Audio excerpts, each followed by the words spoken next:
Historiquement, on distinguait trois pouvoirs.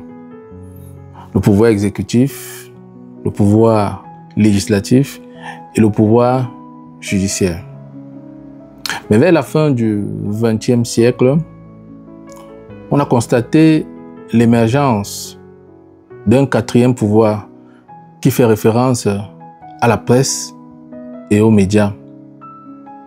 Mais depuis près d'une décennie, voire plus, on observe l'émergence considérable d'Internet, des réseaux sociaux et des citoyens de plus en plus actifs sur l'informatique. Cet ensemble est considéré comme étant le cinquième pouvoir. Et ce pouvoir est très dangereux pour ceux qui refusent de se connecter au monde. Ce cinquième pouvoir est très dangereux pour des pays dits non développés.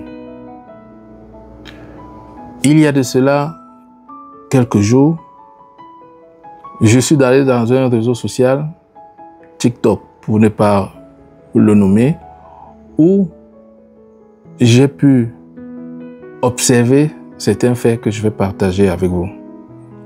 Alors, quand on est dans ce réseau social, quand on clique Europe, voilà ce que nous observons.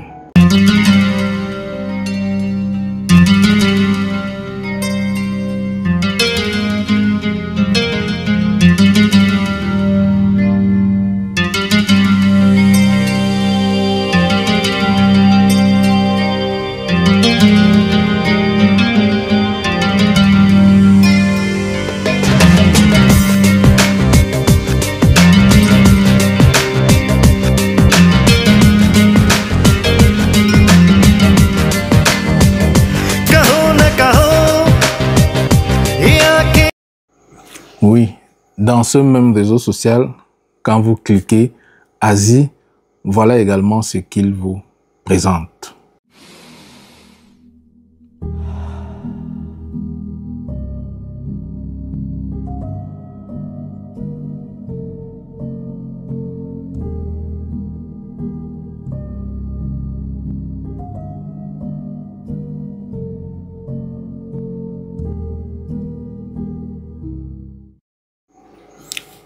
Quand vous cliquez Amérique, voilà également ce qu'il vous propose.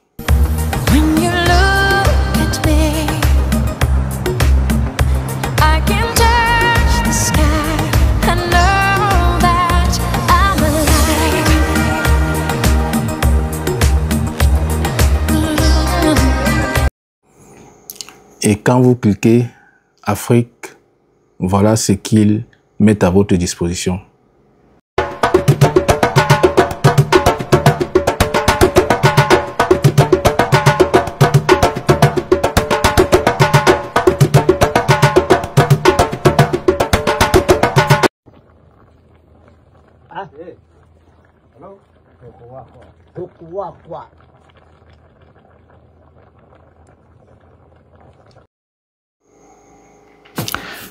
Triste comme réalité, mais c'est ce qui nous est présenté. Je voudrais rappeler ici que ce réseau social est chinois et de nos jours, les États-Unis font tout pour pouvoir acheter ce réseau social. Cela montre l'importance de ce réseau social. Nous, Africains, voilà la caricature que l'on peut présenter pour nous. Nous sommes des cannibalistes. On nous présente avec des vêtements légers.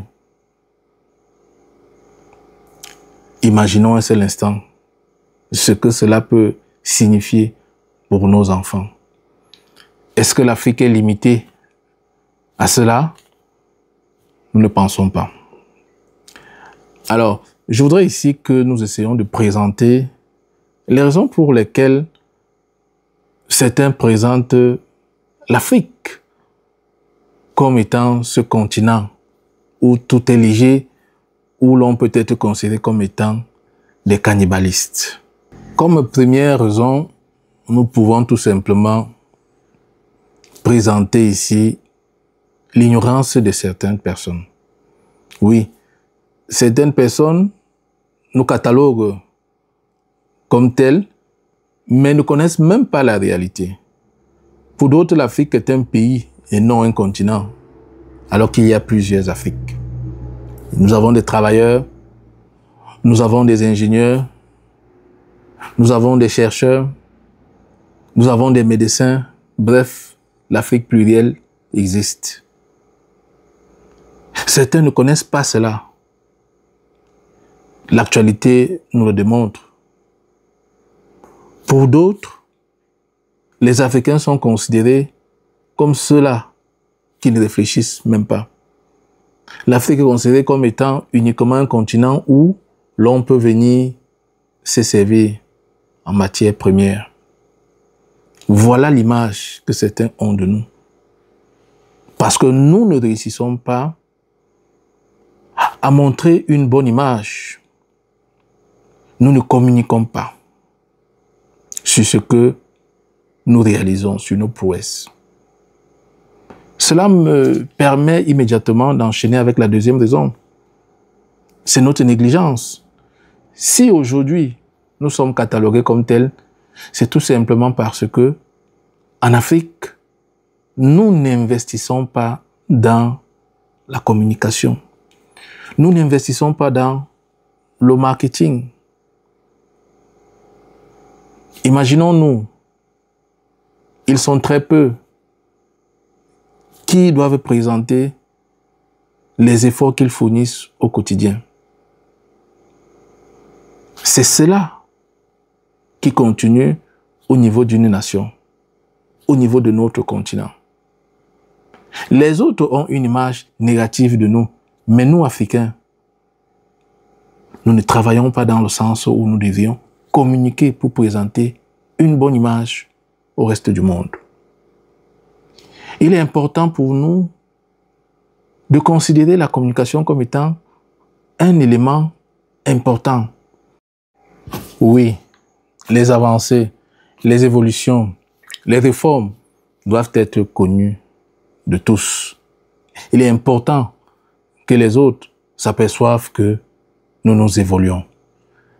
Il est important pour nous de prendre conscience que les réseaux sociaux permettent à une contrée, à un pays, à un continent, d'améliorer son image. Regardez les dragons.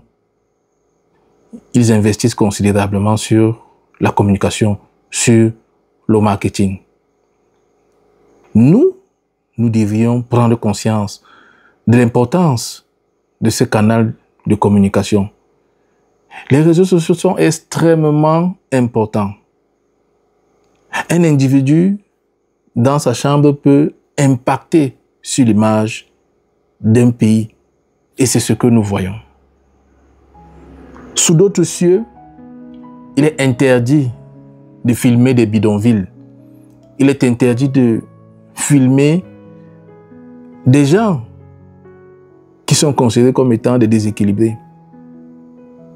Et cela respecte ces interdits. Mais chez nous, c'est nous-mêmes qui filmons ce qu'il y a de mauvais chez nous pour pouvoir présenter au reste du monde. Notre souveraineté en dépend également. Il est important pour nous de se saisir de ce canal pour améliorer notre image. Notre devenir en dépend considérablement.